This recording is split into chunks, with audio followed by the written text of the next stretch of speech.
Halo pemirsa, jumpa lagi dengan saya Argo Pratomo Nugroho. Kali ini saya lagi hadir ke ruang handphone dan smart televisi Anda karena terus terang saya akhir-akhir ini tidak semakin bisa tidur nyenyak, tapi saya semakin gelisah ini melihat tentang praktek-praktek trias politika di Indonesia.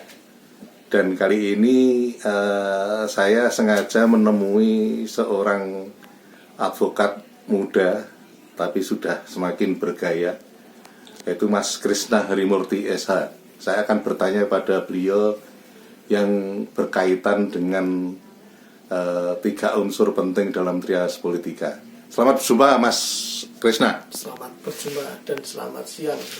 Sehat selalu Pak. Ya, Mas Krishna, ini lagi saya sengaja menemui Anda karena seperti tadi saya bilang bahwa di Indonesia ini semakin lama kan semakin sangat kelihatan dan masyarakat semakin merasakan dan tahu masyarakat bahwa bargaining power antara yudikatif, eksekutif dan legislatif itu nampaknya semakin jomplang ini.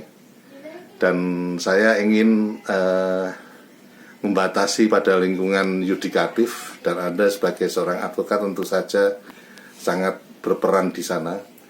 Saya ingin bertanya kepada Anda, dalam keseharian, praktek sehari-hari Anda sebagai advokat, itu mempengaruhi nggak situasi seperti sekarang ini menurut Anda? Terima kasih Pak. Ya. Konsep trias politika di Indonesia ini sebenarnya harus seimbang Pak, antara eksekutif, legislatif dan yudikatif. Kita bicara dari aspek yudikatif atau penegakan hukum lah begitu ya. Khususnya dalam bidang hukum, saya teringat apa yang disampaikan pada saat beberapa waktu dari S1, S2 saya kuliah Pak ya. Jadi lebih baik itu, yang penting mau sistemnya itu baik. Tapi kalau penegak hukumnya, maaf ya, tanda kutip mentalnya tidak mempunyai integritas, itu sama halnya lebih buruk daripada sistemnya buruk, tapi mental penegak hukumnya adalah berintegritas. Jadi kekhawatiran Pak Argo tadi, saya pun sebagai advokat juga sangat merasakan. Yang saya rasakan apa? Ya memang sistem itu sangat berpengaruh sekali terhadap yang namanya urgensi penegakan hukum Pak. Karena dimulai dari ya tentunya eksekutifnya harus mempunyai kualitas dalam hal bersih dalam korupsi dan sebagainya, termasuk kuncinya yudikatif juga Pak. Nah kalau negara itu mau maju, bagaimana hukum itu harus tegak dan adil dan bebas dari namanya korupsi. Itu penting sekali Pak. Iya. Dalam praktek keseharian Anda, tentu saja saya yakin Anda juga merasakan itu ya. Seperti apa tingkat perasaan yang Anda rasakan itu ketika yudikatif itu jadi istilahnya sangat jauh dengan eksekutif maupun legislatif? Ya, kami tentu sangat merasakan dalam hal proses yang namanya penegakan hukum Pak ya.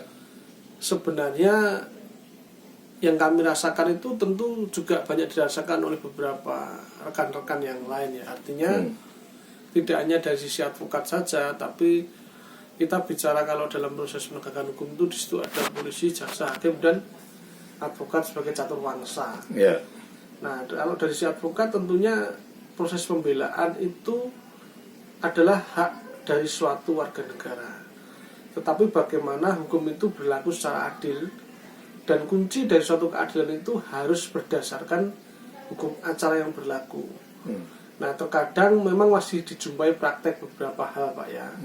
Memang kalau untuk menunjuk sesuatu begitu ya sangat sumir atau absurd ya. Tetapi kita sebagai praktisi itu bisa merasakan proses hukum yang benar sesuai hukum acara itu seperti apa kan kita tahu.